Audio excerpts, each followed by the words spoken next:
What is up YouTube? So para sa mga merong adventure dyan, GLX or Super Sports. So malamang sa malamang na-encounter nyo din to. So pakita ko lang ano.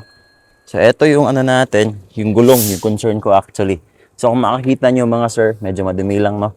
So hindi pantay yung kanyang wear and tear. So kung makikita nyo, andito siya sa outer side yung kanyang pagkapudpod.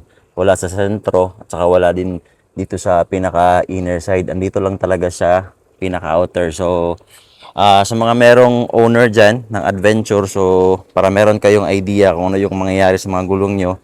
So i-explain ko lang para at least meron na kayong idea kung if ever man na ma-encounter nyo to.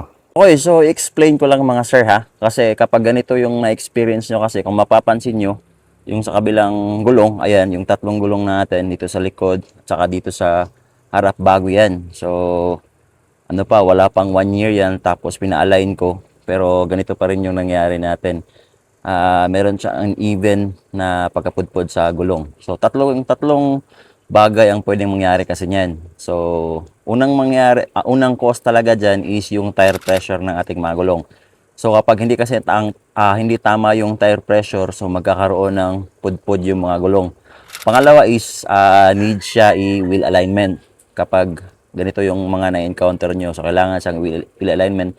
Pangatlo, na suspetsa ko dito talaga is yung suspension, yung under chassis niya talaga dito, yung mga ball joint, yung mga rock ends, tie rod, yung ganun. So, pina-check natin sa mekaniko natin na trusted natin. So, yun nga, tama nga yung kutob ko.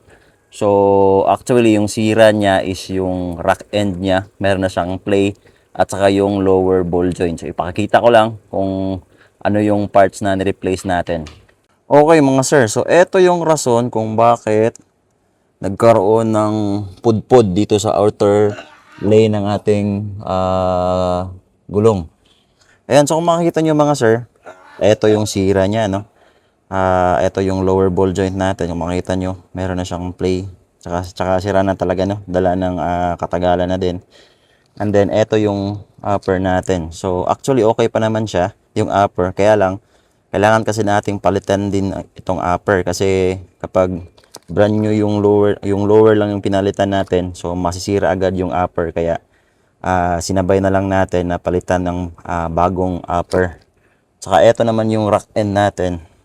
Ayan, so meron na siyang play talaga. So, eto yung nagkukos na hindi pantay yung pagkapudpod ng gulong. Ayan, no?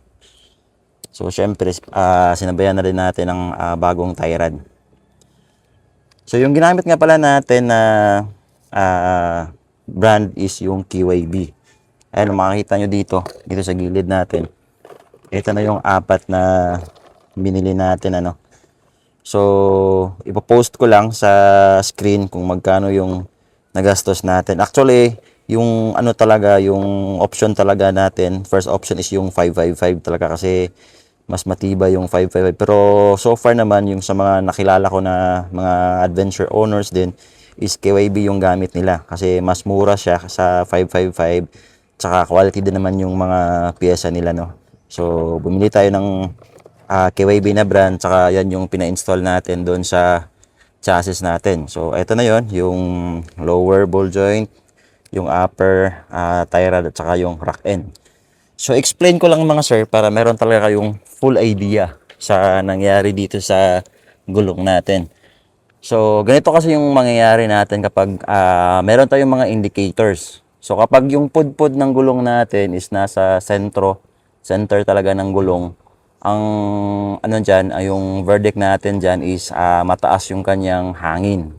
So, mataas ang kanyang pressure kasi nga dapat mayroon lang recommended na tire pressure. So, kapag masyadong mataas, yung pudpud niya is nasa sentro.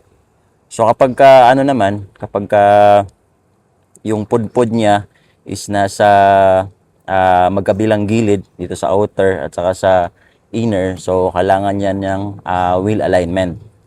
So tandaan niyo yan ha, kapag yung pudpud niya nasa outer at saka nasa inner, so kailangan niya ng alignment. So kapag dito naman sa case ko ay yung pudpud lang niya is dito sa outer lane, so goods naman dito sa inner lane dito. So outer lane lang. So ang ano niyan, ang sira niyan is either nasa ball joint, sa tie rod o sa rack end. So yan yung ano niya, yung indicator niya.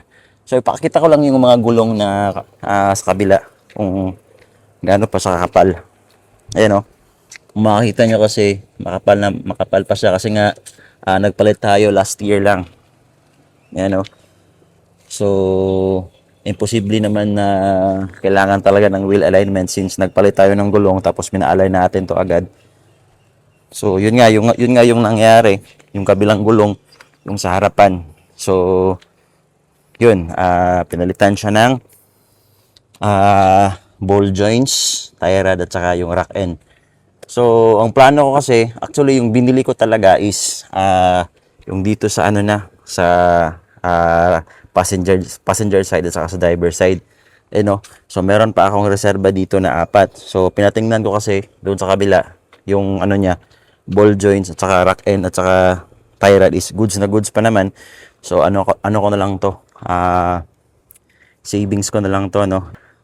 In case na masiraan tayo doon, wag naman sana. At least meron tayong pampalit agad. So yan yung nangyari natin.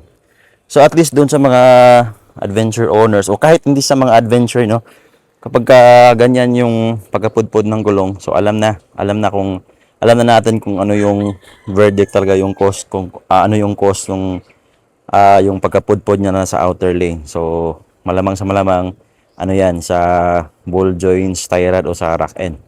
So hopefully meron kayong natutunan sa vlog natin ngayon mga master.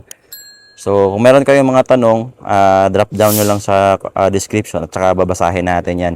So, in case naman dun sa mga nagasto ko lahat, ipopost ko dito sa screen kung magkano yung nagastos natin sa parts at saka sa labor.